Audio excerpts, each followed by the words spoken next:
positive of the various institutions involved in furthering our cause at this time. So I'm always very happy to be here, to be part of this institution, part of what's happening here. And of course, this particular occasion is especially meaningful since it's in the midst of this Garvey exhibition and in the midst of Garvey centenary. So as you mentioned, my topic for today is race first, and Garvey's relationship with communists and the integrationists. Now, Garvey, of course, represents the ideology of African nationalism, which is the most successful ideology among our people over the years. Most of the major, in fact, all of the major, the largest mass movements among our people, in this country especially, have been around the idea of African nationalism.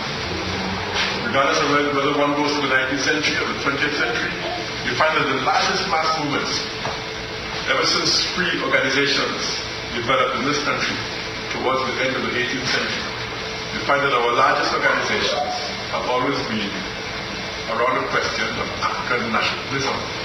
Our largest movement in the 19th century was the Liberian Exodus Association in the 1870s, based around Charleston, South Carolina. That was based very firmly on the principles of African nationalism. Some of the founders of that organization were major African nationalists, like Bishop Henry McNeil Turner, Bishop of the AME Church. People like Martin Delany, one of the major nationalist figures in the 19th century. These were some of the kinds of people who founded that organization, who organized it around the question of black nationalism, around the question of linking up with the African homeland. In this century before Garvey, the largest mass movement we had was the Chief Sam movement, organized by a West African from Ghana who came to this country, and again built a massive organization on the principles of race first and African nationalism, and again physically linking up with the African homeland. In fact, Chief Sam actually bought a boat and took some folks back to Africa just about 2 years before Marcus Garvey arrived in this country. The Garvey movement, of course, is our biggest and most successful movement of all time. The Black Power movement in the 60s, again, represented a huge movement, even though it wasn't channeled into one singular organization. But again, so in every epoch, so to speak, of our existence, in terms of free black organizations, since the late 18th century, we find that African nationalism dominates in terms of its ability to attract the masses of our people. So the ideology of our people has always been the ideology of African nationalism. Now, Garvey was one of the major exponents of African nationalism. He didn't invent it, he articulated it much more clearly than perhaps anyone else, and certainly much more successfully in the way that he was able to channel his ideas into a single massive organization. And Garvey's ideas of African nationalism were broken down very simply into 3 fundamental parts, which many of you have heard me mention before, namely race first, self-reliance, and nationhood. Those were the 3 essentials, so to speak, of African nationalism, the way that Garvey explained it.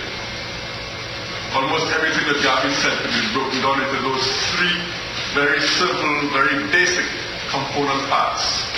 Race first, that we should look after our racial self-interest first, be it in politics, or in economics, or in culture, or literature, or art, or what have you, or religion for that matter.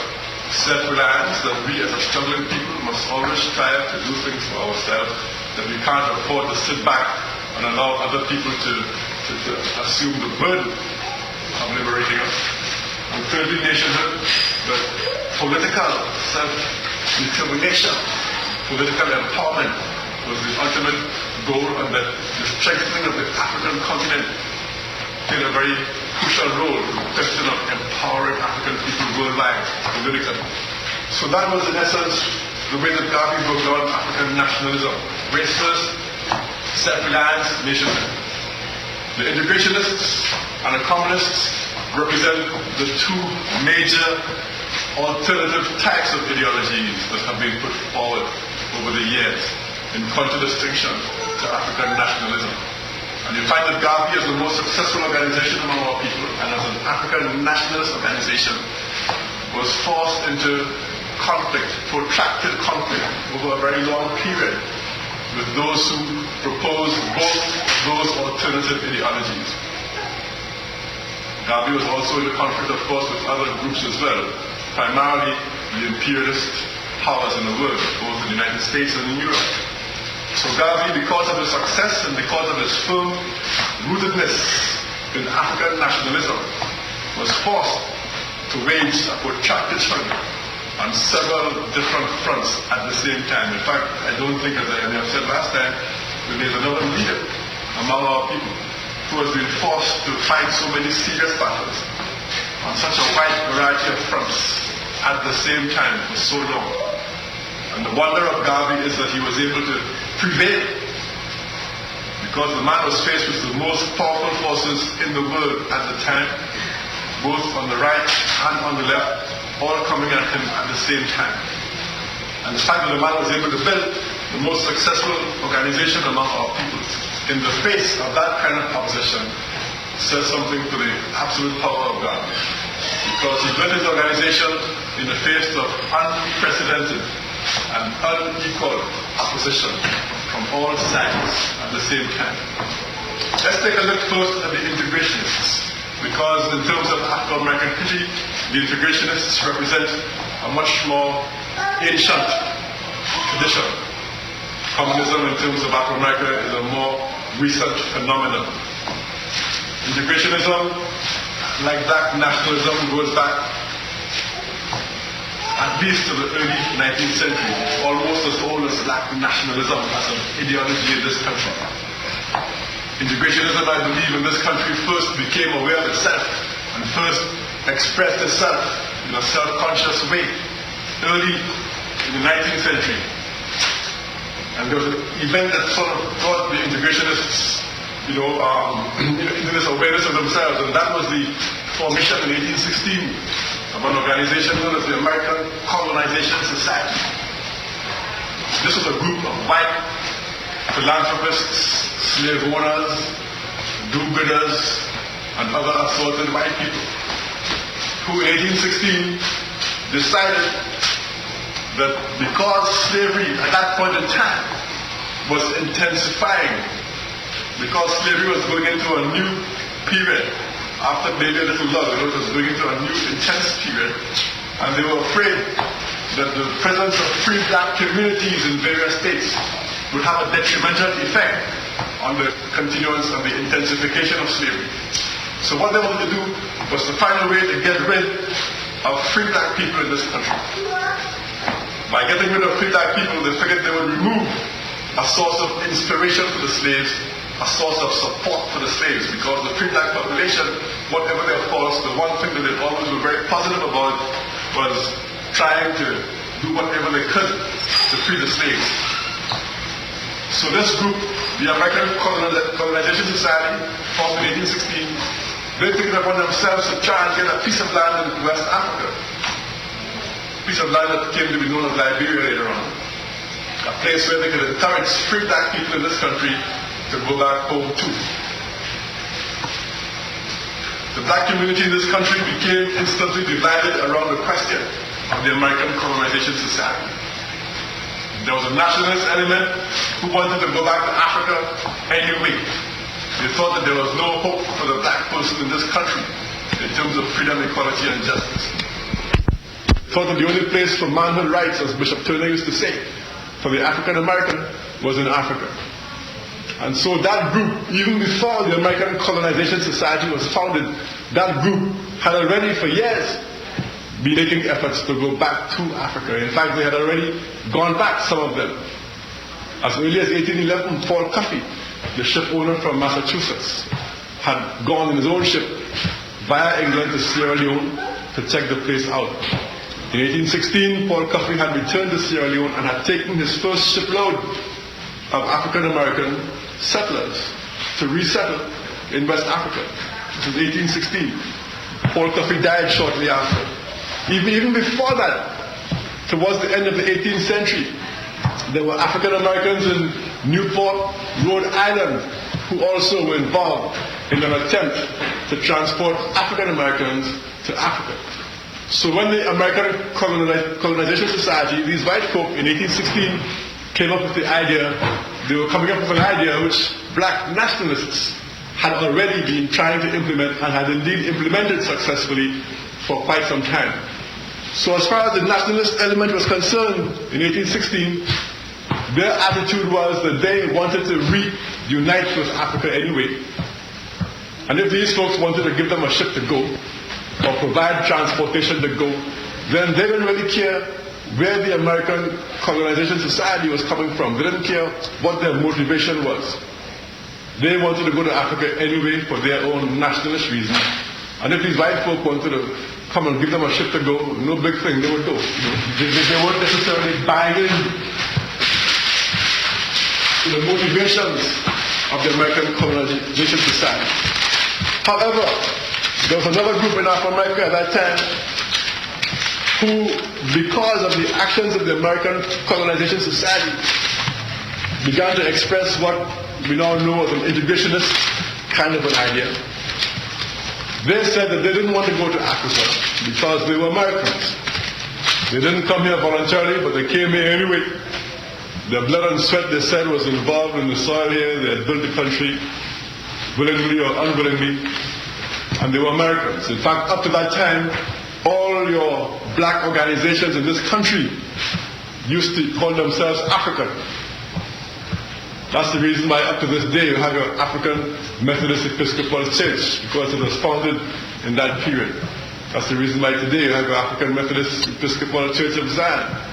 You had African Baptists in those days. You had African Presbyterians. You had African free schools. The Prince Hall Masons were the African lodges and so on. All your early organizations prior to this point in this country were African. The question of integration never really bothered anybody. The African was never a question. It was automatic. Nobody even thought about it. But around this question of the American Colonization Society, this group of integrationists now split the community, and you had this group now talking about being American, being born here, as I guess many of them were, not wanting anybody to send them back any place. They were Americans. They wanted to be part of America. And that's where you find your conflict beginning between integrationists and nationalists. This conflict intensified over the years to the point where, by the time we came to the 1850s, the black community in this country was so polarized and divided that there used to be a practice of having what used to be called Negro conventions every year or every few years, whereby the black leaders from around the country would get together and meet in convention. But by the 1850s, the community was so polarized that the integrationists and the nationalists could not even meet in the same convention. You had the integrationists having their separate conventions and the nationalists having their separate conventions. That's how polarized the society had become by the 1850s, so 130 years ago. By the 1850s, the nationalists were again looking to find some way to reunite with Africa. And you found people like Martin Delaney and Robert Campbell from Philadelphia going to what is now Nigeria in 1859, looking for a place to set up a colony for African Americans. They went to a place called Abeokuta. They spoke with the local leaders over there in Abeokuta. They were given permission to come back and set up shop. But it so happened that the Civil War started before they had time to implement their plans, and of course they all put their energies into the Civil War because they saw the Civil War as an instrument for ending slavery, whatever may have been the intentions of Abraham Lincoln. Now the integrationists were motivated by a desire to enter into the mainstream of the society. They had no basic problem with the society. The only problem was to try and reform the racist elements of the society. The society, as basically structured, didn't worry them too much. They simply wanted to be part of it, but before they could be part of it, they had to somehow get around the question of racism. So that was their main concern. All the organizations started by the integrationists, or to which they belonged, were interracial organizations. The nationalists have usually had all black organizations. The integrationists have usually felt the need to have white people in their organizations, In fact, to a large extent, the integrationists have often been involved in organizations founded by white people. White people have actually often founded the black organizations to which integrationists have belonged. Integrationists historically have tended to have a great dependence on white support, white liberal support, for starting the organizations, for logistical support, financial support, and so on. Most of your integrationist organizations have, like I said, been largely dependent upon white direction in one form or another. Integrationists have usually involved themselves in what I call protest politics. Like I said, they aren't fundamentally displeased with this system as it operates. Their thing is simply to protest against racism in the hope that by protesting indefinitely somebody will eventually feel sorry for them and allow them in. The integrationists have never had any long-range program. The kind of long-range program that you saw Booker T. Washington having, or that you saw Marcus Garvey having. Their thing has usually been just to react. Every time somebody gets lynched, they react. And as I always say, there's nothing wrong with reacting if it's part of a wider scheme, but reacting as an end in itself is not enough, I don't think. And this has been one of the fundamental problems of the integrationists. And one can see the kind of problems that the integrationists have gotten themselves into over the years by looking at a man like Frederick Douglass, who was the greatest integrationist figure of the 19th century. Frederick Douglass, militant figure, born a slave, escaped from slavery, major abolitionist figure, fiery speaker, great person in many ways. In fact, the Garvey movement even named a ship after him, the SS Frederick Douglass. Yet and still, you find Frederick Douglass, after years of integrationist politics, after trying so hard to become part of this system, you found that by the time Frederick Douglass became an older man in the 60s and 70s, that the strain of integrationism had worn off on him to the point where he almost began to look like an Uncle Tom in many ways. The desire, the sacrifices he had to make to try to gain acceptance took such a heavy toll. Because whereas the nationalist is about dignity for the race, and freedom, justice, and equality based on dignity, the integrationists, by depending so much on white philanthropy and white liberal support and so on, often gets to the point, like I say, where compromises have to be made. And so you find Frederick Douglass, a man with his background, at the height of his professional life. You find Frederick Douglass appointed to a United States commission to Santo Domingo, the Dominican Republic. And you find Frederick Douglass being the only black member of this government delegation to the Dominican Republic. And you find Frederick Douglass on a ship, a U.S. ship, coming back from the Dominican Republic to the U.S. of A. And you find him being Jim Crowed. Here is an official United States delegation to a foreign country. These people all have diplomatic standing. The man is on a United States government ship returning to the States within the shadow of the White House. He's almost, on the Potomac or somewhere on the way home. And this man is Jim Crowed. He can't eat in the same dining room at the same time as the white members of the commission. And the man accepts it. He doesn't say anything. He just accepts it. One couldn't think of a nationalist leader accepting that kind of treatment. But the man, he had been so steeped over the years in trying to make personal kinds of compromises in an effort to gain this integrationist, mirage, where they find him making unacceptable compromises. Not that he could have done anything necessarily physically if the Jim Crow, I'm sure he could himself, shoot everybody in the boat and insist on. But still, the abject way in which he acquiesced in what happened, was most distressing for somebody with Frederick Douglass's background. You find the same thing happening over and over to Frederick Douglass, at that point of his life. You find him into the Republican Party to such an extent. But whenever the Republican Party comes down with anything racist, you find Frederick Douglass, of all people, being the one to either keep quiet or to try and rationalize what they did and so on.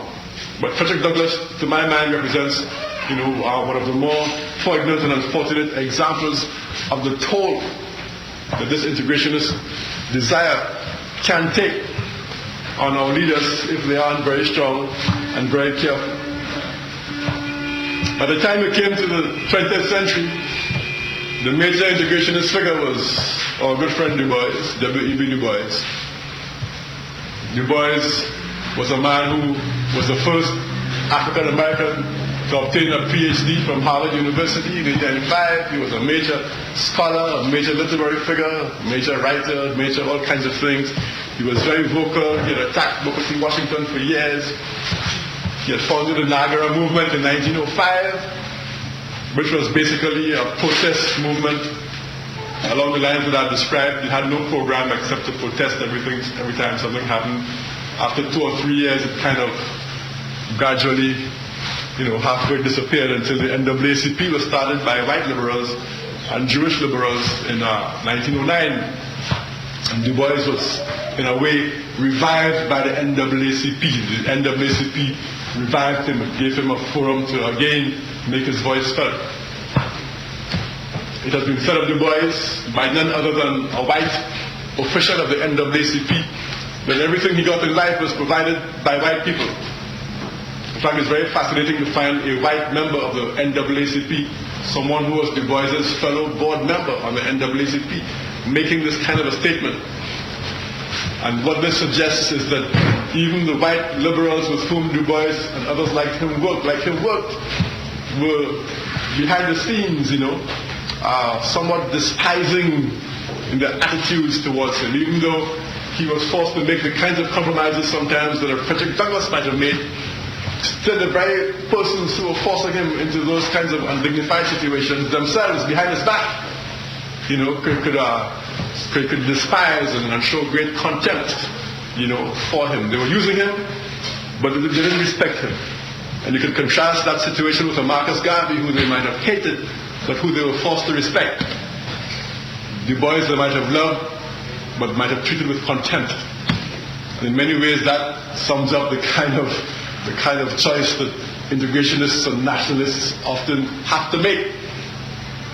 They will love you and treat you with contempt, or they will hate you and respect you. Which do you prefer? Take your choice. Do you want dignity and will have to fight them for the next 100 years? Or do you want to be a good Negro? Let them love you to death, but secretly, or maybe not even so secretly, despise you. Clearly, they despise Frederick Douglass. Why would the U.S. government send Frederick Douglass with an official delegation to a foreign country and turn around and Jim Crow him on the very boat? That's contempt. Now, Du Bois was a very mixed-up individual, and it's unfortunate that this mixed-up individual became, in many ways, the embodiment, the main force in the integrationist world, in terms of their attacks on Garvey and so on. Du Bois was himself of mixed racial origin. In his various autobiographies, he wrote 3 autobiographies. He talks about his various background and so on. He usually talks a bit more about the European side of his background than he does about the African side, but he does talk about both sides. He was very light in complexion, nothing wrong with that per se. But for Du Bois personally, this caused all kinds of conflicts. They didn't have to, but just because of the individual that Du Bois was, they seemed to have caused all kinds of conflicts. Du Bois was described by E. Franklin Frazier, famous Afro-American sociologist, as a marginal man. What sociologists call a marginal man. That is somebody who was kind of caught on the periphery of 2 societies and couldn't figure out which one he belonged to, kind of a thing. As Franklin Frazier said, on the one hand, Du Bois was a fine flower of Western education, PhD Harvard, studied in Germany and stuff. He had the best professors that white America and white Europe could offer and so on. He was a bright individual. He actually exceeded them intellectually in their own institutions and so on. And yet still he was forced to deal with the indignities heaped upon our people. And whereas for other folks this might not necessarily have been a major problem, for Du Bois somehow it became a major problem, and he was never able to reconcile this situation. He talks in his various books about having two identities, one American and one Negro, as he called it, and so on, Right, but he had a peculiar problem. In fact, let me just read what Franklin Fraser said, because this is very fascinating. Now, Franklin Fraser wasn't necessarily any paragon of virtue either.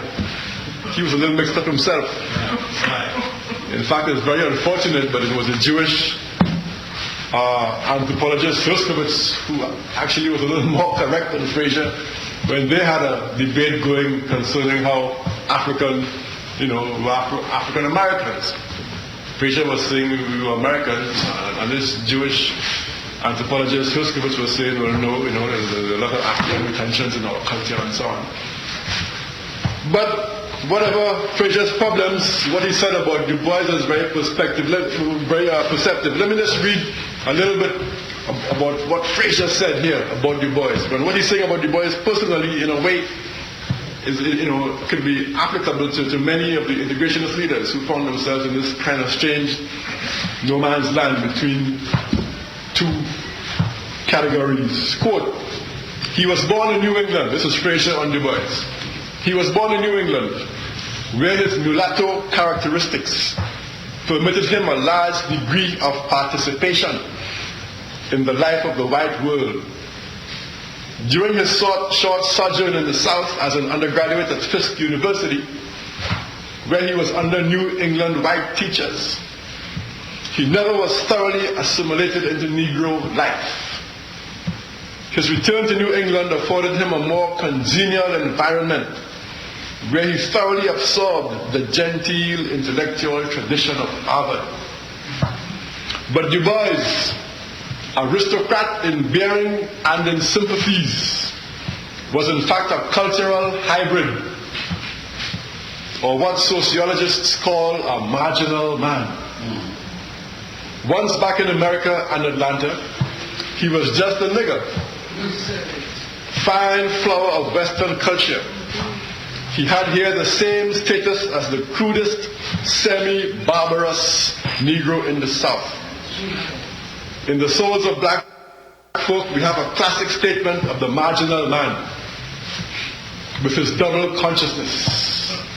On the one hand, sensitive to every slight concerning the Negro, and feeling on the other hand little kinship or real sympathy for the great mass of crude, uncouth black peasants with whom he was identified. For in spite of the way in which Du Bois has written concerning the masses, he has no real sympathetic understanding of them. The Souls of Black Folk is a masterly portrayal of Du Bois' soul, and not a real picture of the black masses. And so Fraser continues. So this was Du Bois, the mixed up Du Bois, who spearheaded the integrationist onslaught against Marcus Garvey. Now, what were the integrationist objections to Garvey? From what I've said already, many of the objections will be implicit in what I've said. But let's look more specifically at some of the precise problems of the integrationists thought they had with Marcus Garvey. The first problem the integrationists had with Garvey was Garvey's color. Problem of race and color. They couldn't deal with Garvey. He was too black to be a leader in this country. Garvey says in the Philosophy and Opinions that when he came to this country, he went to the NAACP office on Fifth Avenue. And he says he was greatly perturbed, distressed. He was taken aback by what he saw. It wasn't what he expected. He said when he went to the NAACP office on Fifth Avenue, he couldn't tell whether it was a white sideshow or a colored vaudeville they were having down there. But he didn't see too many black people. And the black people he saw were almost indistinguishable from the white people. Now, Du Bois, if you read Du Bois' books, any of his books, you can read The Souls of Black Folk, you can read his autobiography, you will find within the first few pages, you can't help but notice, you will find in Du Bois' books a certain preoccupation, a very unhealthy, or almost a sick preoccupation with the question of shades of color within the race. It's very marked, it's sick. He can't talk about any black person without describing how light they were, or how dark they were, or what shade of black they were, or what shade of brown, or how curly their hair was, or whether they had golden curls or what have you. But almost every single black person he meets, he has to stop and tell you precisely what shade of black they were. And invariably, having given you an idea of what shade of black they were, he goes on to tell you whether they were good looking or ugly. And the lighter they were, the better looking they invariably are. The darker they are, the uglier they are. And this is no exaggeration. It sounds funny, but I guarantee you, go and read Du Bois's autobiography. Go back and read it. Within the first 50 pages, everything that I've just said will be vindicated. He talks about some girl he liked when he was a fist. She was indistinguishable from white. She had blue eyes, blonde hair, and stuff, pretty. He talks about some black guy who was his friend at fist from someplace. The guy had a crude look. He was black and looked crude, what have you. So when it came to Marcus Garvey, when Du Bois described Marcus Garvey as black and ugly and pig-like eyes and fat jaws and all that stuff, that was no aberration. Right. That's what Du Bois had been doing ever since. Always. Let me read what one of Du Bois's colleagues had to say about Marcus Garvey. And this man's language is very similar to Du Bois's own language on Marcus Garvey. This is a man called Robert Bagnall. Reverend Robert Bagnall. Now, Bagnall was director of branches of the NAACP, one of the highest ranking black members of the NAACP. Not only that, but Bagnall, before joining the NAACP, had been a preacher. He had a church up in Detroit. And shortly after Garvey came to this country, he tells us again in the Philosophy and Opinions that he was in Detroit. And he heard about this Blue Vein church up there in Detroit. And in case you haven't heard about the Blue Vein Society, Garvey tells us in the Philosophy and Opinions that there were two clubs that he encountered here when he came to this country.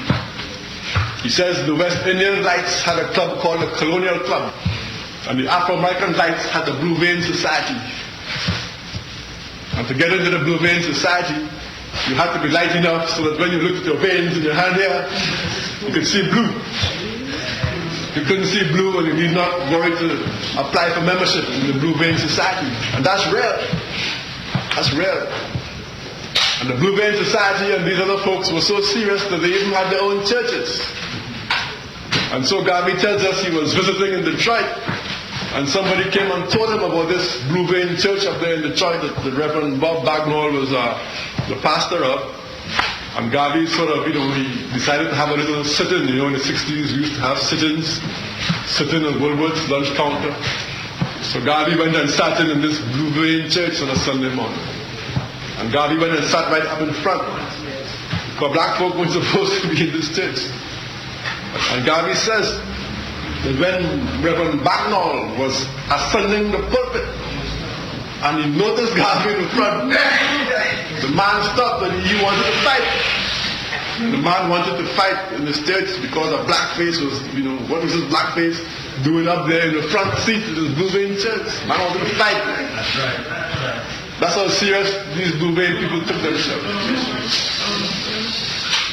So given that background, it won't surprise you at all to hear this description of Garvey by Reverend Bagnall after he became director of branches of the NAACP. Quote,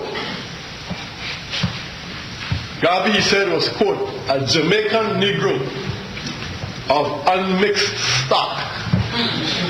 And he, Bagnall, clearly is part of his mixture, right? So he's emphasizing the fact now that Garvey is unmixed stock. Squat, stocky, fat, and sleek, with protruding jaws. Now this protruding jaws is no accident, because this is the way that the white racist ethnologists used to describe black folk, so-called Negro, at that time. Yes, sir. Up until the 1950s. That's right. If you go to the library right now and check Encyclopedia Britannica, the 1950-something edition, I think it's 53 or something, look under Negro, and you will see a definition of Negro that's very similar to this. So what you have here is these Blue Vein types within the race who had actually adopted the way of the white racist anthropologists and so on, their way of looking at black folk. The Encyclopedia Britannica tells you that black folk, same thing, protruding jaws and sloping head, and and the back of the head was jutting out, what they call an occiput, and big eyelids and big eyes and so on. Right. So here you have Bagnall sounding just like a white racist ethnologist. A Jamaican Negro of a mixed stock, squat, stocky, fat and sleek, with protruding jaws and heavy jowls. Small, bright, pig-like eyes. Rather bulldog-like face. Again, he was turning the man into an animal, the same way that the white racists would have done in that period. Boastful, egotistic, tyrannical, intolerant, cunning, shifty, smooth and suave, avaricious. That's Garvey as perceived by the blue veins.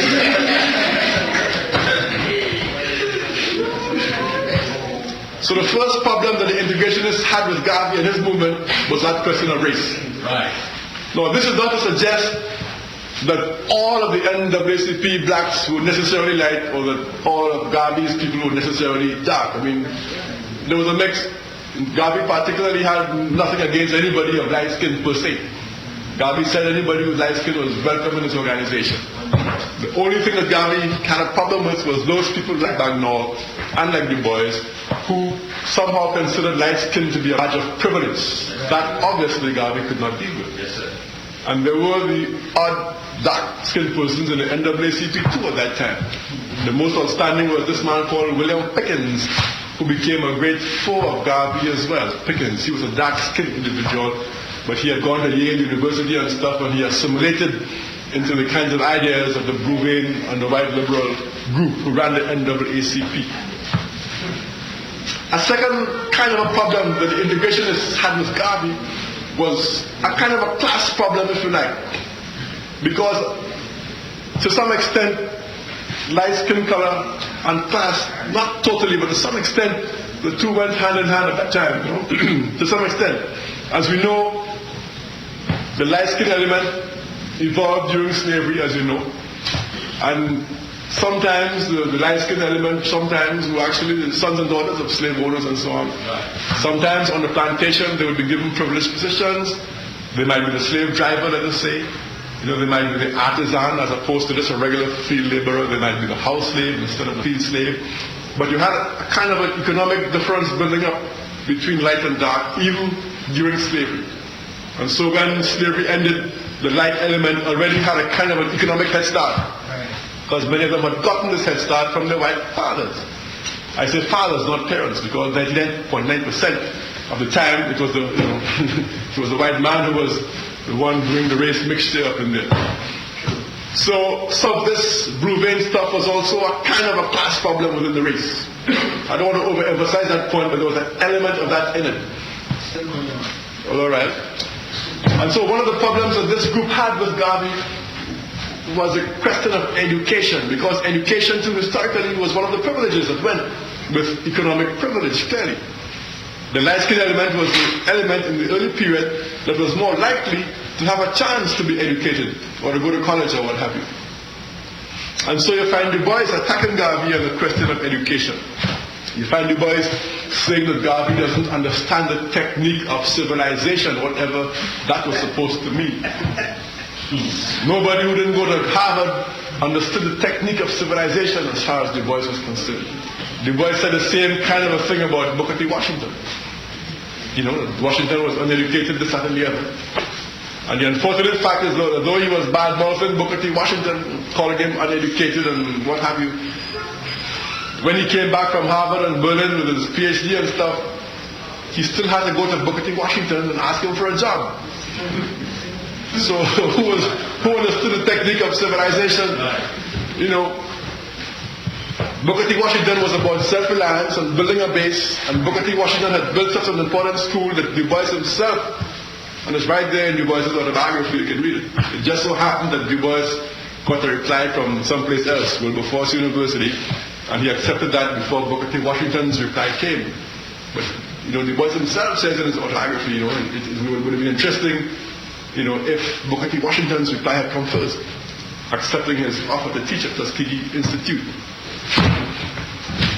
Another problem that the integrationists had with Garvey and the nationalists was around the question of self-reliance. Again, Garvey was trying his utmost, to empower the race in every sphere, to the best of his ability. And this is something that Du Bois never really understood. I guess so, for whatever reason, maybe so dependent had they become upon their support perhaps, but for whatever reason, they almost looked with contempt in a way at Garvey's efforts at self-reliance. Self-reliance among the race became something to be derided. Instead of something to be looked up to and applauded, it became something to be derided. And so you have the case of Liberty Hall here on 138th Street. Garvey bought Liberty Hall. It was an unfinished church that was being put up. The basement was finished and Garvey put a roof over the basement. It was a large structure, 5,000 people could hold in there on a Sunday night and so on. And it became Liberty Hall, the meeting place of the UNIA, owned by the Garvey organization. And Du Bois criticized Liberty Hall. He called it a low, rambling building, dirty, this, that, and the other. And Garvey was forced to tell him that, all the other buildings in the area that Du Bois had said he liked were actually white-owned buildings, even though they were in Harlem. And whatever the shortcomings of Liberty Hall, it at least represented black self-reliance. And this is something that Du Bois and the integrationists could never understand. Another problem that they had with Garvey and the nationalists was the question of Garvey's style. Now, there were a lot of intellectuals, black intellectuals in Garvey's movement, contrary to what is often thought. You often hear that the intellectuals didn't like Garvey. That's not true. The integrationist intellectuals didn't like Garvey. They're the ones who harassed Garvey. But many of the intellectuals had enough sense to realize that what Garvey was saying was the truth. Yes, and even though many of them had supported Du Bois earlier, once Garvey came on the scene, many of them then, threw in their lot with Garvey. Some of Afro-America's greatest intellectual figures were in there with Garvey. Hubert H. Harrison, one of our great intellectuals out of Harlem in the 1920s and earlier. People like John Edward Bruce, one of the major journalistic figures, one of the major Pan-African figures in Afro-America. T. Thomas Fortune, the most outstanding Afro-American journalist of the age, bar none. The dean of Afro-American journalists, he is called, T. Thomas Fortune, a man who edited Garvey's newspaper. Fortune dictated his last Negro World editorials from his deathbed. That was the level of his devotion to Garvey's newspaper. Arthur Schomburg, who the Schomburg collection is named after. Schomburg was a man who supported Garvey in his conflicts with Du Bois, and he went on record. He wrote in Garvey's newspaper. J.A. Rogers, and there are many others. So many of Afro-America's major intellectual figures were actually in there with Garvey. Those who caught the vision and saw the light and saw that nationalism was where it was at.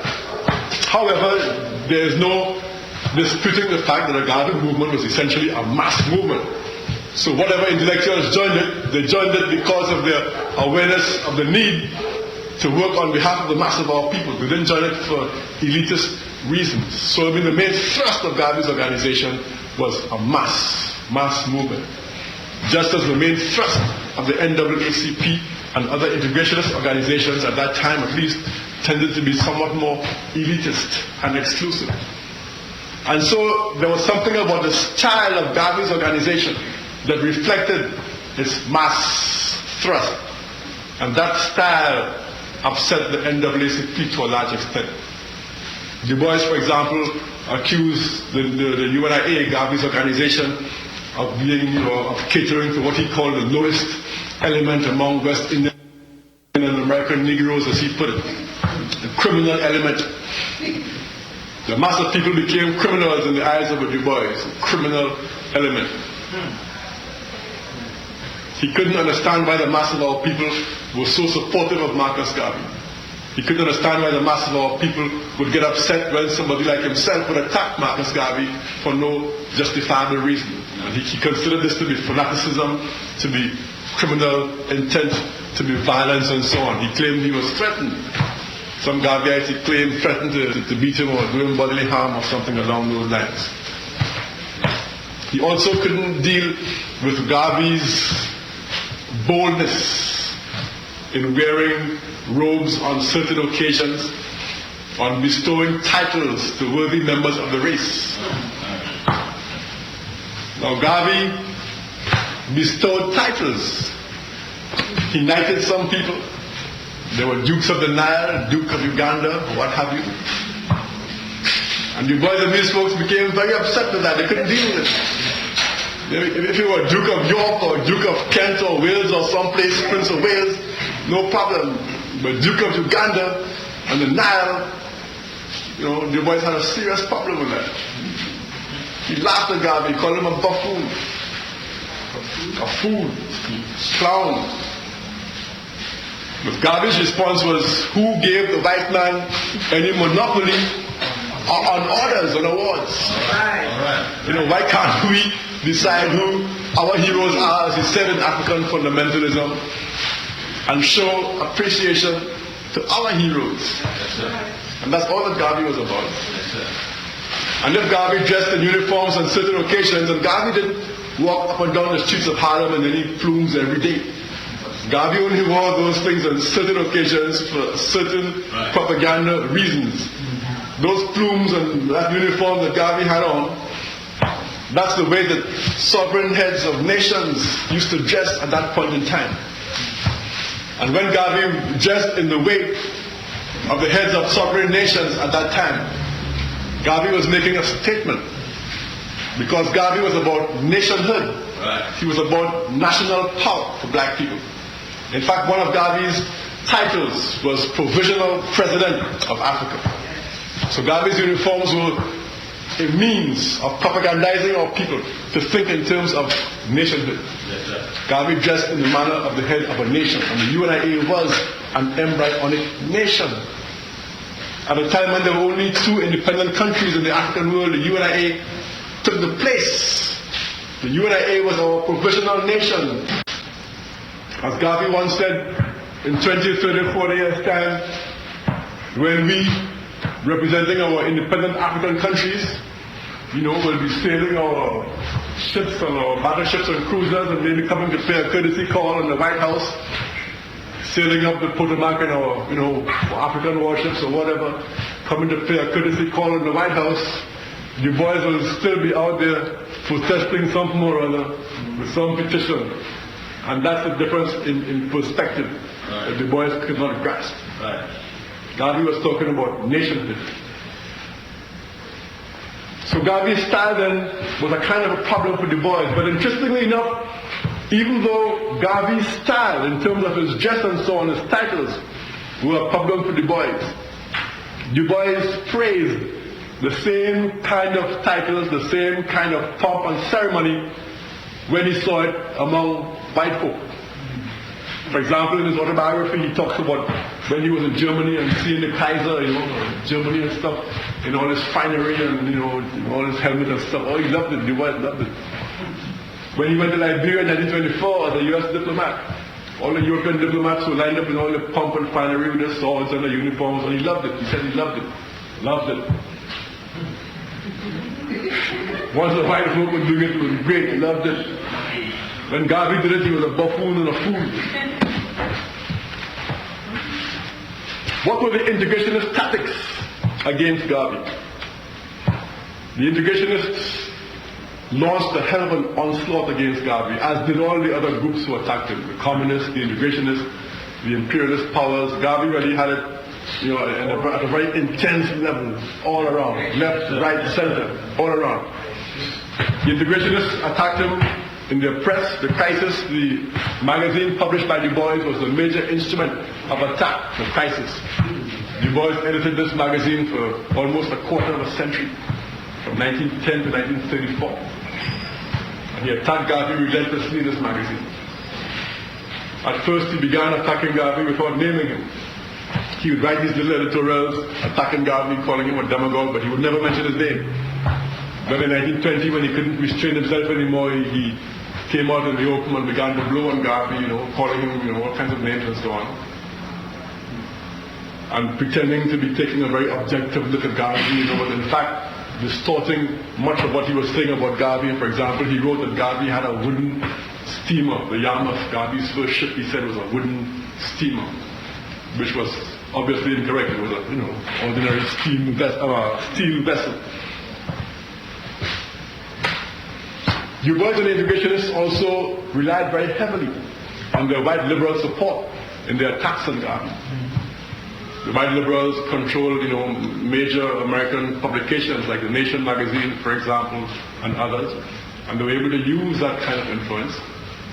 They also used whatever little influence they thought they had with government officials, many of whom too belonged to that liberal establishment.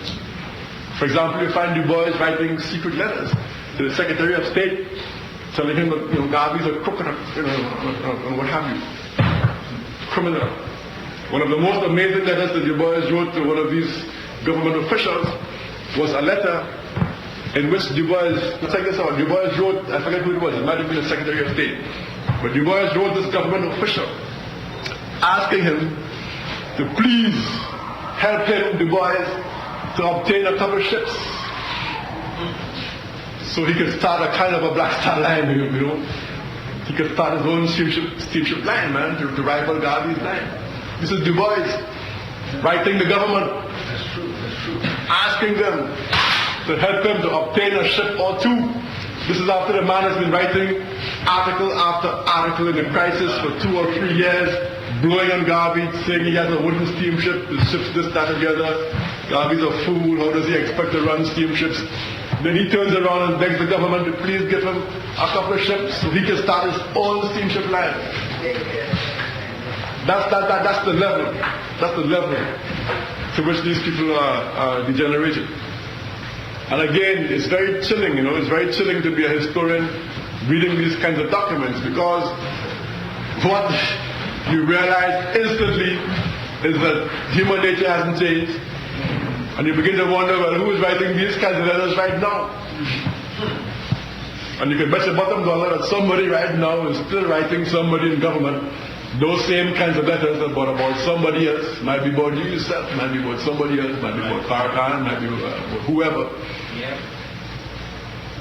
And as I always say to Uncle Tom's, they should be careful when they write those letters, because many of them don't realize that these letters remain in the archives there. Those folks don't throw anything away.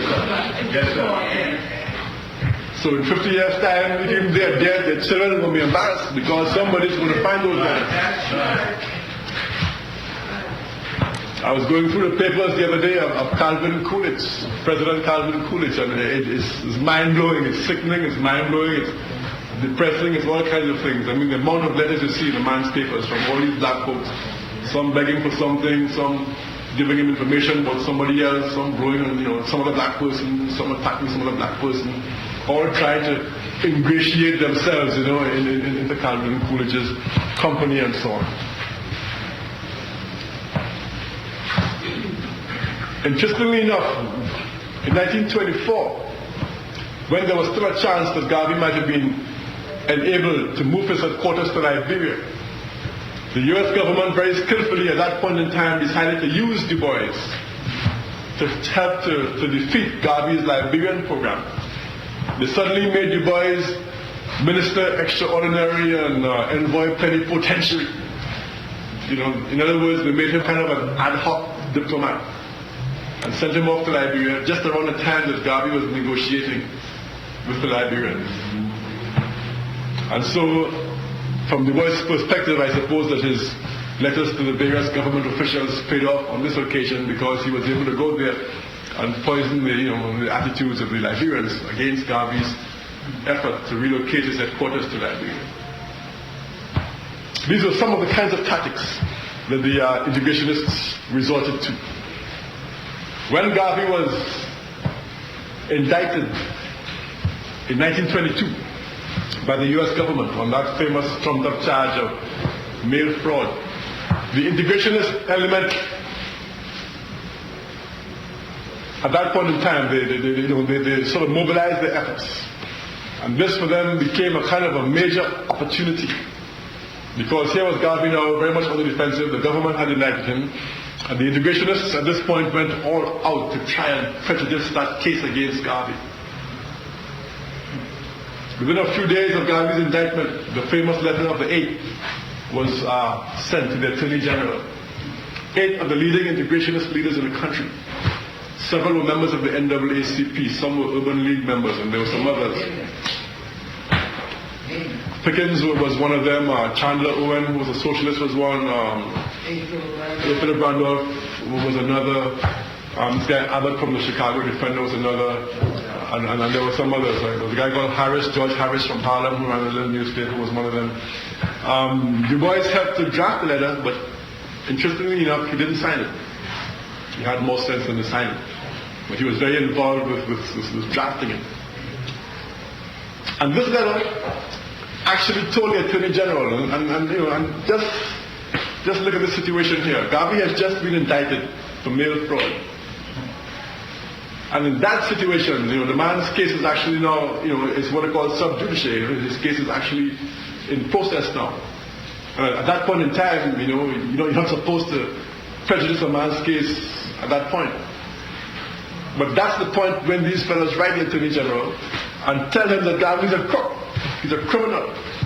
He's preaching violence. He hates white people. He's mobilizing, again, criminal elements among the West Indian and American Negroes, etc., etc., etc. And it's in this precise period that the integrationists launched their Marcus Garvey Must Go campaign, when they take to the streets, pushing the same line in public meetings and so on, and in their press. So they created a climate which made it very difficult for Garvey to obtain a fair trial. Because there were no black jurors from Garvey's followers. The courthouse was a courthouse which was sympathetic to the NAACP anyway. The judge was a member of the NAACP anyway. So they created a climate which made it almost impossible for Garvey to obtain a fair trial. Despite all of this, Garvey still managed to prevail against the integrationists. He did manage to amass more money from his followers than they could amass, despite their access to other kinds of funds. And this is one of the things that they were very upset about, the integrationists. They actually felt threatened. Garvey's success in a way was seen as a kind of a threat to them. He showed them up in a sense. He showed up their shortcomings in a sense. So from their perspective, I guess they might have been fighting for survival. The communists can be looked at as the radical wing of the integrationists. The communists are the radical integrationists. Their goals aren't that different, but there's a little extra element here. But they're basically radical integrationists. They too want to enter the mainstream. They too want to enter the mainstream, on an individual basis rather than from a basis of group strength.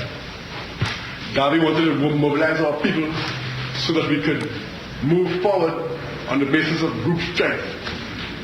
The integrationist thinks that he can individually integrate into I don't know what.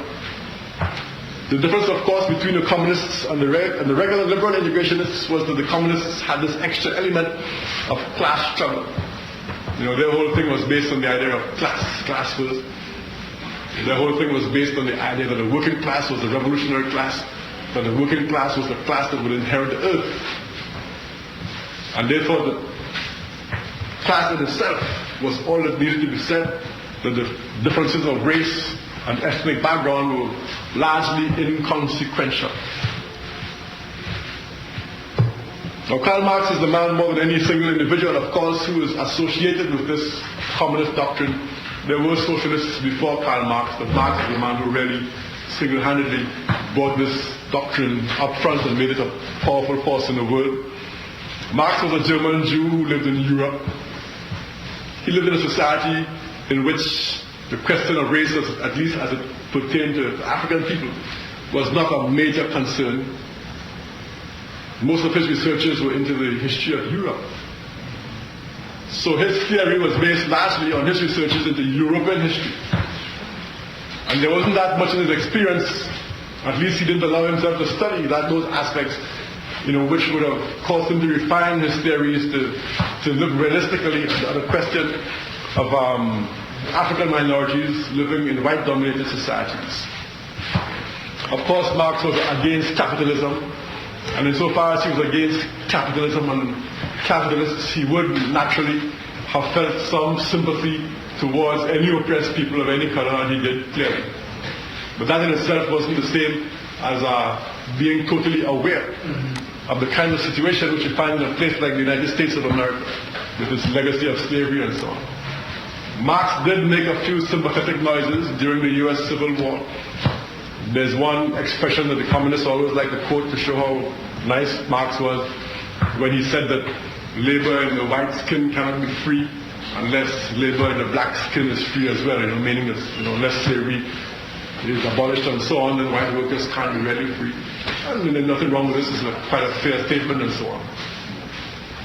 But the fact is that Marx really never addressed or understood the question of an African minority living in a white-dominated society with the legacy of slavery involved in it. Marx is said to have made a few racist remarks in his time. He very well might have, I don't know. It doesn't bother me unduly. Apparently some son-in-law of his apparently was a socialist with some black Belgian, and apparently Marx called a man a nigger or something. But neither here nor there, he probably did it so well. It's not anything that I wouldn't expect somebody of his background to do, and I'm not surprised by it. Some people seem to be surprised by it. Doesn't surprise me.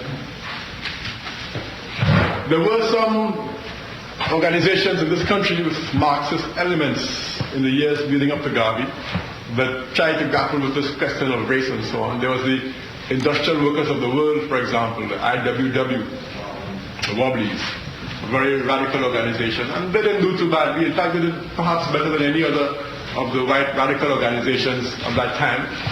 I think they may have been the only organization that actually organized black workers and didn't put them into segregated locals. The Socialist Party, that started around the same time, 1905, which had a Marxist element in the early days. The Socialist Party, despite its Marxist element, despite its radicalism, they were as segregationist as anybody else in this country. The Socialist Party actually had separate segregated locals for black members. In fact, Du Bois joined the Socialist Party for a while, 1911 I think it was, and then he jumped right back out after a year or so. Even Du Bois couldn't deal with the socialists at that point, even though he later ended his life as a communist, strange enough. The Communist Party as we know it was begun in 1919. The names changed over the years and there were different factions, but essentially as we know it, the Communist Party was begun in 1919. That's the same year that Garvey started the Black Star Line. Now when the Communist Party started in this country, they had very little awareness of anything black. If we look at the statements they made in the beginning, there are almost no references to the black situation at all. And where they did mention black people, it was simply to say that black people were workers and they had the same basic problems as white workers, and that was it. Interestingly enough, it was the communists in the Soviet Union. They were the ones who first alerted the communists over here to the need to do something about the race question here. It was Lenin and those fellows over there who, in effect asked the people here, well look man, they said, the communists were supposed to be the most oppressed and so on, and the black workers over there, the most oppressed, so why aren't you all dealing with it?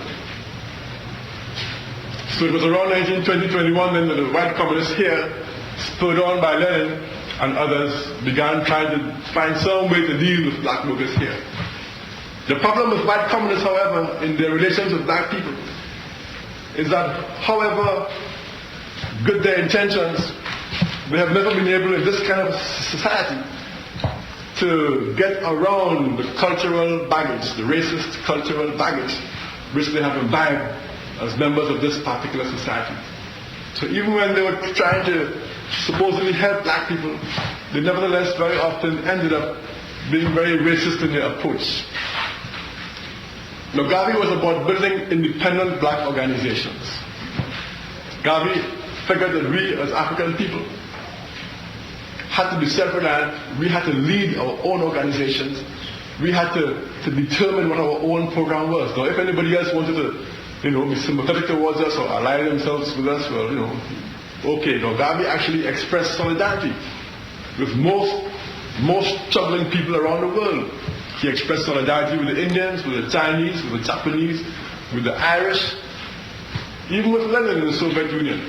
As long as you were struggling against oppression, fine, Garvey could express solidarity with you, he could deal with you, because that's what Garvey was about. But the difference between that kind of solidarity and the communists was that they always started with the idea that they knew better than you did what was good for you, what should be the program you should follow to free yourself. They never approached any kind of a potential alliance the way that Garvey would. Garvey would say, okay, Lenin is doing a fine job in the Soviet Union. I don't necessarily agree with everything he's saying, but I can express solidarity. But the man is essentially about the mass of his people in the Soviet Union. But the communists would not reciprocate in that kind of a fraternal way. The communists would say, well, look, I am the total repository of all correctness. I'm the only one who knows what's correct. And so what I'm going to do, I'm going to take over your organization so I can lead it along a correct path. And that's the way the communists approached Garvey. And that could never possibly work against somebody who was striving for black dignity and independent effort. And that was the essence of the problem between the communists and Garvey. Whatever their intentions, in their practice, they ended up being as racist and as patronizing as anybody else. And this is why I call them the integrationists, even though they were the radical integrationists. They were just as integrationist and just as patronizing and just as anything else, as anybody else, along the integrationist line. So, what were the communist objections to Garvey? His basic ideology of race first, clearly. They called him bourgeois. They called him capitalist. I don't think there was a single real worker in the leadership of the Communist Party in the 1920s. They'd all gone to Columbia University, but they were very quick to call everybody else bourgeois. Garvey was a real worker. He had grown up poor. He had worked his way around the world. Garvey knew infinitely more about workers. He had been a worker himself. He had worked on a plantation in Costa Rica. He had worked on the docks in London. He's a man who had led, the first real strike in the history of what was the British West Indies in the Printers Union in 1908. But some communists from Columbia University sit down there in his armchair in his ivory tower, writing junk about Garvey being bourgeois. They call him capitalist. Why? Because he started businesses to employ our own people, to build self-reliance among our own people. That made him a capitalist. Now, what short-sighted nonsense was this? What kind of capitalism was that? All of Garvey's organizations, his business organizations, were all corporated. No one person could own more than 200 shares in the Black Star Line. The communists themselves had as much business as anybody else. They was, according to their own definitions, they were as capitalistic as anybody else. They owned their own newspapers, their own publishing houses. So if Garvey was capitalist, they were more capitalist. They probably had more business. But this just shows the kind of opportunistic and basically dishonest way in which these people attacked Marcus Garvey. The communist tactics were just as destructive as those of the liberal integrationists. One of their favorite tactics over the years is the tactic they call boring from within. Boring from within. Whereby they try to plant somebody in your organization, and that person usually is a highly trained in tactics of disruption, highly trained, seasoned organizer, and they plant him in your organization. He or she becomes very active at the local level, tries to be elected as secretary of some local branch or something, and they try to work like that from inside, and start taking leadership, and then start making all kinds of pronouncements to turn the organization around. The main instrument that the communists used to bore from within the UNIA in the early years was a group of black radicals known as the African Blood Brotherhood, the ABB, the African Black Brotherhood. In 1921 at Garvey's convention, these African Black Brotherhood members, having come into the UNIA, then engineered to bring a white lady, Rose Pastor Stokes. She was actually a Jewish communist woman who was married to Anson Feld Stokes, famous white philanthropist and millionaire, what have you. So they brought this Jewish lady into the UNIA to give a big speech in Garvey's convention. This is the African Blood Brotherhood now borrowing from within on behalf of the Communist Party. And again, one is amazed at the kind of unconscious contempt. Conscious, yes, but unconscious also contempt that these folks have for black people. Here was Garvey, the most successful leader in our history, a man with an organization in 1921 that spanned the whole world, 40 countries, millions of members, the greatest organization in our history. And this little woman, this Jewish lady, came in there, and in one little speech, 5-10 minutes, she thought that she could have swayed Garvey's following to the point where she could call upon Garvey right there and then to endorse communism. She came in there and told Garvey's followers that they should be communists and they should, link up with Moscow. Moscow would be very favorably disposed towards them. And Moscow was for the liberation of Africa. And then she turned around and called upon Garvey there and then in the middle of this convention to accept communism. Garvey was a great tactician and a great diplomat. And Garvey simply told her that, anybody was welcome to come to the convention and say what they wanted. But, it would be a long time before the UNIA would endorse the communist line. For those kinds of reasons. I mean, how could one join an organization which was treating one with such great contempt? There was a time during Garvey's 1924 convention when the communists decided to change their tactics and adopt a friendly attitude. They sent a reporter to cover the convention, and every day in the newspaper there were favorable reports appearing.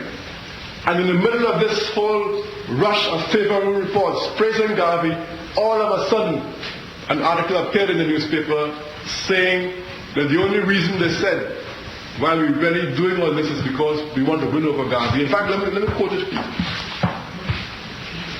you. You wonder if they thought that black people can read. Now listen to this. And this, what I'm going to read here, this comes in the middle of this great campaign to win over Garvey in the middle of his 1924 convention. This comes after several days of articles praising Garvey. What a great man. And this is after they had attacked him for years. But all of a sudden now, and the communists are good at that, they suddenly switch, make a 360-degree turn, and next thing you're onto a different line. Then all of a sudden they change again and they're onto some other line. And usually these changes are dictated by Soviet foreign policy, not by any principled ideas of their own. So in the midst of all these efforts now to woo Garvey in the middle of his convention, all of a sudden this appears in the communist newspaper, the Daily Worker. Quote, "We are working with the Universal Negro Improvement Association, not because the President, Marcus Garvey, has improved enough or even changed at all in the last 2 years to suit our view of what the American Negroes must do to win their freedom. As a matter of fact, the reason for our working with the Universal Negro Improvement Association is because we desire to win over the masses organizationally and ideologically following this association for the communist program." So they're trying to win over Garvey and telling him at the same time that the only reason why they're trying to do it is because they want to win over his followers. So what kind of respect is that for the intelligence of black people? They actually say it in black and white right there in the newspaper that we're basically playing games with you is what they say. We're not for real. We're just playing games. We're really trying to get your followers, God. Now the communists, naturally, were an international organization. And so they were able to fight Garvey like the imperialists on a worldwide basis. Garvey had both the communists and the imperialists to deal with on a worldwide basis. And so the communists published the Negro Worker magazine, for example, a magazine which was distributed around the world, in the Caribbean, Africa, Afro-America, and so on. And they would vilify Garvey in the pages of that magazine and all the other magazines which were distributed internationally. As I mentioned before, they called him bourgeois, they called him capitalist. They used to love to call him a faker. They called him a misleader. These were some of their favorite terms of contempt and for attacking Garvey. One of the most interesting tactics used by the communists was an attempt in 1928 to sort of adopt some of Garvey's nationalistic philosophy. And this is the most amazing of all the tactics that the communists tried against Garvey. After having attacked Garvey for years because he was a nationalist, as soon as Garvey was deported from the country in 1927, the communists then tried to adopt a kind of nationalism. Again, to fool black people. They had a big congress in Moscow in 1928, the 6th Congress of the Communist International. And they discussed Garvey for days, and they came up with this nationalist idea, because I guess what they were saying in effect was Garvey had organized all these people based on nationalism. So maybe the only way they could get to the people now would be to adopt a kind of a nationalism. And Garvey had just been deported from the States, so he had now been severed from his base. So they saw this as their great opportunity now to rush in there and fill this vacuum that supposedly had been created by Garvey's deportation. And so they came up with this idea of the black belt. The black folk in the black belt in the south of this country had the right to secede and to form their own nation, which sounded fine on paper. But once you began to look at the fine print, you realized that they were again playing games. They were saying, out of one side of the mouth, the black folk should secede if they wanted to in the south.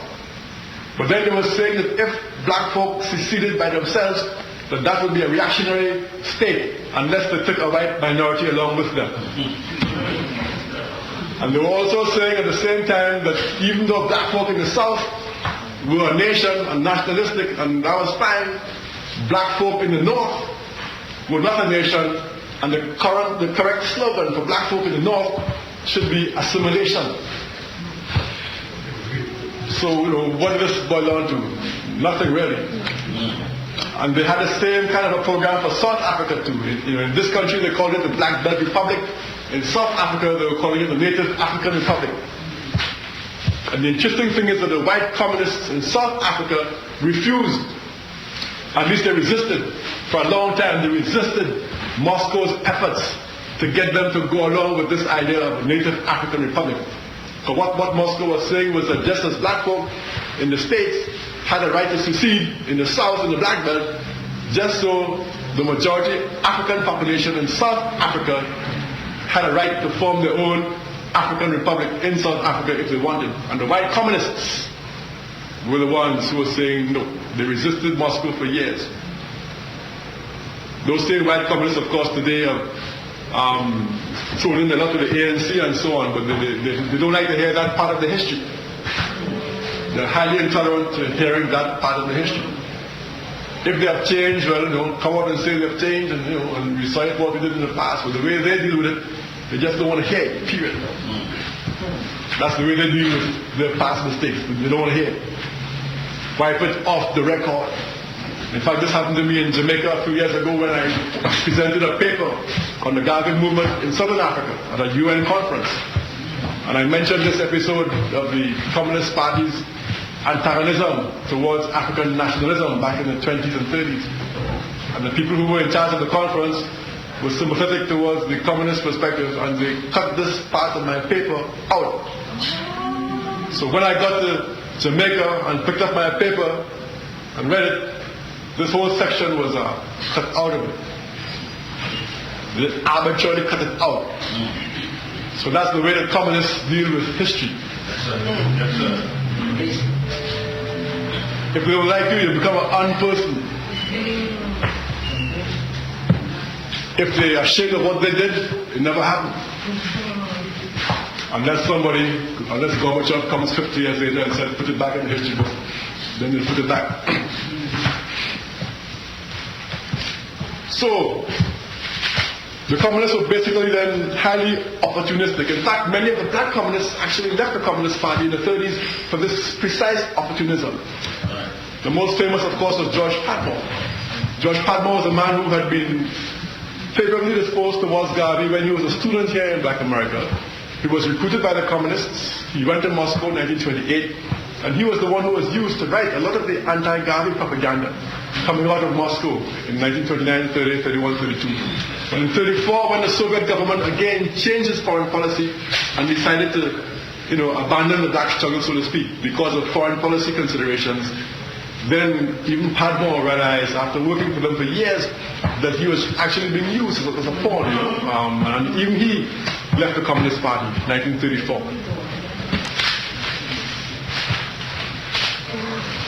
So Garvey then was forced to resist both the integrationists and the communists, because Garvey was about African nationalism. He was about building an independent base. Garvey realized that our people could only get dignity if we control our own affairs. Garvey realized that you could not struggle for freedom, justice, and equality and depend on anybody else. Everybody approached our struggle with their own agenda. The communists themselves used to talk about us as revolutionary expendables. That is, people who they could use to push us, in the front lines, use us as cannon fodder. And as Garvey said, when the communist revolution took place and the communists came into power, we would have a communist state, but they would be communists, but they would still be white men. Even within the Communist Party itself, they themselves, after a while, had to admit that there existed within their own party what they used to call white chauvinism. For some reason, they couldn't deal with the word racism. The word racism used to stick in their mouth, so they found another term for it. They call it white chauvinism. So there are many lessons for us to learn in Garvey. Garvey was about dignity. We have to fight our own battles. Now, this doesn't mean that we can't have coalitions with other people. And Garvey, interestingly enough, as far as the communists were concerned, he never really fell into the sort of a bag of the reactionary anti-communists. He never attacked them per se. He resisted their efforts. He resisted their efforts to take over his organization, their unprincipled efforts. But Garvey was about live and let live. Garvey said that he was willing to use whatever good ideas he could find from any place, but he didn't want anybody, left or right, coming to tell him, based on any idea of white superiority, what to do and what not to do. He was the one to decide. If there was something that the communists did that seemed interesting, he might take that aspect of their thing. If there was something that somebody else did that looked interesting, he might experiment with their aspect of it. But Garvey was about deciding for himself, for setting his own agenda, for interpreting our own reality. And I will end by reading two little quotes here that really illustrate the way that Garvey felt about both these groups, the integrationists and the communists. And both are similar in a way, because what Garvey is essentially saying in both cases is that both of them, in their own different ways, are basically trying to disarm the African. To take away that initiative, that desire for self-reliance that the African has. In the case of the integrationist, Garvey is saying the integrationist is coming, smiling and friendly and so on, and trying to disarm us that way.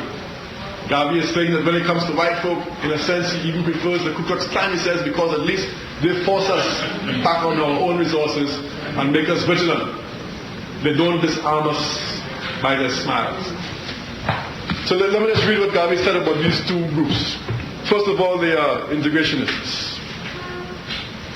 Quote, between the Ku Klux Klan and the Morpheus Story National Association for the Advancement of Colored People group, give me the Klan for the honesty of purpose towards the Negro. They are better friends to my race for telling us what they are and what they mean, thereby giving us a chance to spill for ourselves than all the hypocrites put together with their false gods and religions, notwithstanding. Religions that they preach and will not practice. A God they talk about, whom they abuse every day. Away with the fast, hypocrisy and lie. It smells, it stinks to high heaven. And now Garvey and the communists. We have sympathy for the Workers' Party, he says. The Workers' Party being the name the communists used in those days. We have sympathy for the Workers' Party. But we belong to the Negro Party. First, last, and all the time. We will support every party that supports us. And we appreciate the attention the Workers' Party has given us in sending this friendly communication. But the communists have